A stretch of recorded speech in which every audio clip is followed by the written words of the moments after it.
कलवाही सौ RMP studio के शानदार संदीप बाबू RMP अपन लोग अपन गीत पिछले बेर कहने रहियो जेबै बाबा धाम गे, अहू बेर कहै छियो चलना बाबा धाम गे।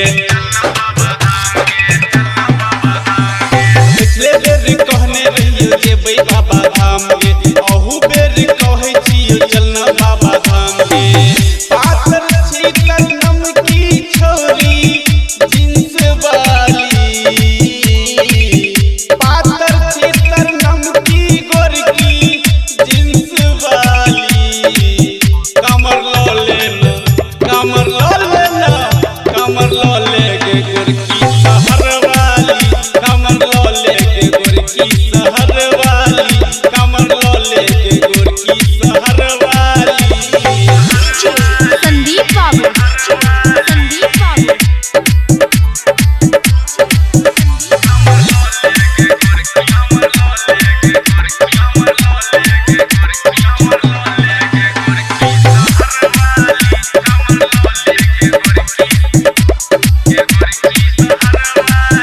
जींस छोरी जखने तू साड़ी सूट पहिरै छै, सावन के महीना में तू भक्तिमय लागै छै। जींस छोरी जखने तू साड़ी सूट पहिरै छै, सावन के महीना में तू भक्तिमय लागै छै। बुझी है नहीं बात हमर तू मजाक वाली, बुझी है नहीं बात हमर तू मजाक वाली, कमर लो लेना कमर लो लेना कमर लो लेके गोरकी शहर वाली, कमर लो लेके गोरकी शहर वाली, कमर लो लेके गोरकी शहर वाली। संदीप बाबू संदीप बाबू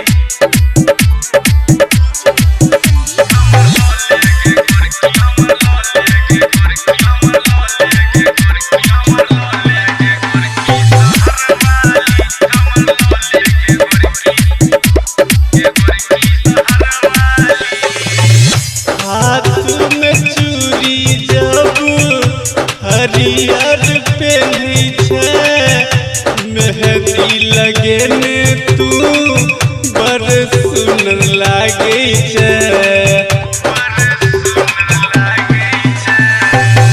हाथ में चूड़ी जब हरियर पहनै छै, मेहंदी लगेने तू बड़ सुंदर लागै छै।